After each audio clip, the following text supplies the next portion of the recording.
ఆలోచించవలసిన అందరికీ ప్రజలందరికీ కూడా అవకాశంతో ఆలోచించవలసిన అవసరం ఉంది. కేంద్ర ప్రభుత్వంలో ఉన్నటువంటి బీజేపీ ప్రభుత్వం ఈసారి మొన్న శనివారం నాడు ఏదైతే బడ్జెట్ పెట్టారో వాస్తవంగా మనకు రాష్ట్రం నుంచి పెట్టినటువంటి జీఎస్టీ కానీ ఏ ట్యాక్స్ కట్టినా అందులో సగభాగం మనకు రావాలి, సగభాగం వాళ్ళకు పోవాలి. కానీ అటువంటి పరిస్థితి లేదు.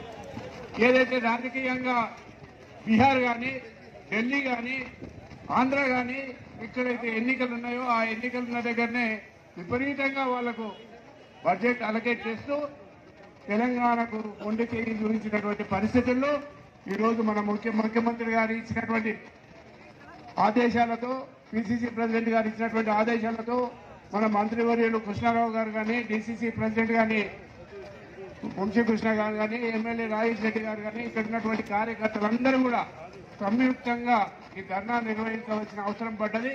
ఇది ప్రజలకు తెలవాల్సిన అవసరం ఉంది. ముఖ్యంగా బీజేపీ మనకి ఏ అన్యాయం చేస్తుందో మీ అందరికీ తెలుసు. గత ప్రభుత్వాలు ఉన్నప్పుడు, కాంగ్రెస్ ఉన్నప్పుడు అధిక రాష్ట్రంగా ఉన్నది. ఆ రోజు 17,000 కోట్లతో ఆ రోజు తెలంగాణ ఏర్పడ్డది. ఈ రోజు 7 లక్షల కోట్లతో బాకీతో ఉన్నటువంటి పరిస్థితి మనందరం గమనిస్తున్నాం. రాష్ట్ర ప్రభుత్వం ఏదైనా సహాయం చేస్తారంటే నెత్తిన చేయి పెట్టినటువంటి ఆ పరిస్థితిని మనం గమనిస్తూ ప్రజలకు తెలవాలి, ప్రజలకు ఉన్నటువంటి ప్రభుత్వానికి ఉన్నటువంటి ఆర్థిక ఇబ్బందులు తెలవాలనే విధంగా ఈ రోజు ఈ కార్యక్రమాన్ని చేపట్టి ప్రజలకు తెలిసేందుకు ఈ ధర్నా నిర్వహించడం జరుగుతుంది. కనుక మీ అందరి సహకారాలు జూపల్లి కృష్ణారావు గారు, అదేవిధంగా నాగర్కర్నూలు ఎమ్మెల్యే రాజేష్ రెడ్డి గారు, అదేవిధంగా ఎమ్మెల్సీ పెద్దలు దామోదర్ రెడ్డి గారు, కార్యక్రమంలో పాల్పంచుకునే బ్లాక్ కాంగ్రెస్ పార్టీ అధ్యక్షులు, మండల పార్టీ అధ్యక్షులు, జడ్పీటీసీలు, ఎంపీపీలు, ఎక్స్ అందరూ కూడా సోదరులందరూ నేను సవినయంగా సాధారణంగా ఆహ్వానం పలుకుతూ, ముఖ్యంగా ఈరోజు కేంద్ర ప్రభుత్వం తెలంగాణ పట్ల శీతకన్ను పెట్టి సవతి చూపు చూస్తూ బడ్జెట్ రావాల్సినటువంటి ఏదైతే మనకు రావన్నో న్యాయమైన వాటా అది ఇవ్వకుండా ఇక్కడ నుంచి వచ్చేటువంటి బడ్జెట్ మొత్తం కూడా దోచుకొని వేరే రాష్ట్రాలకు వాళ్ళకు ఓట్లేసిన బీజేపీ రాష్ట్రాలకు ఇవ్వడం చాలా శోచనీయం. ఇది అప్రజాస్వామికం. దీన్ని పూర్తిగా మనం ఖండిస్తా ఉన్నాం.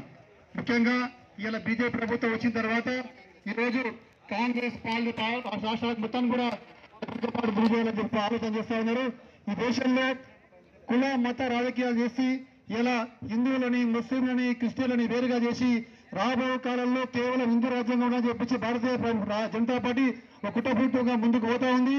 ఇప్పటికే ఇలా Indian penal code, criminal procedure code మార్చి ఇలా దేశంలో ఒక అలజడి చేస్తా ఉన్నారు. రాజ్యాంగాన్ని కూడా మార్చాలని ప్రయత్నం చేస్తా ఉన్నారు. కాబట్టి ఈ యొక్క బీజేపీ ప్రభుత్వం యొక్క కుట్రను తిప్పికొట్టవలసిన అవసరం మనకు ఎంతైనా ఉన్నది. తెలంగాణ రాష్ట్రంలో మన ప్రజాప్రభుత్వం ఏర్పడి మన జిల్లా బిడ్డ ఇలా నాయకత్వం వహిస్తూ ప్రజాపాలన కొనసాగిస్తూ ఉంటే, కేంద్ర రాష్ట్ర అనేకటువంటి ఇలా సంక్షేమ పథకాలు అమలు చేస్తూ ఉంటే వాటికి అండగా ఉండాల్సినటువంటి బీజేపీ ప్రభుత్వం ఈరోజు మన వైపు చూడకుండా ఇలా బీఆర్ఎస్ పార్టీ కుమ్మక్కై, కేసీఆర్ గారితో కుమ్మక్కై కావాలని చెప్పి మన రాష్ట్రం కావాల్సిన బడ్జెట్ ఇవ్వడం లేదు. అంతేకాకుండా ఇలా ఈ యొక్క రాష్ట్రంలో మరి బీజేపీ వాళ్ళు 8 మంది ఎంపీలుగా పోయినారు. 8 మంది ఎంపీలు చేసే పని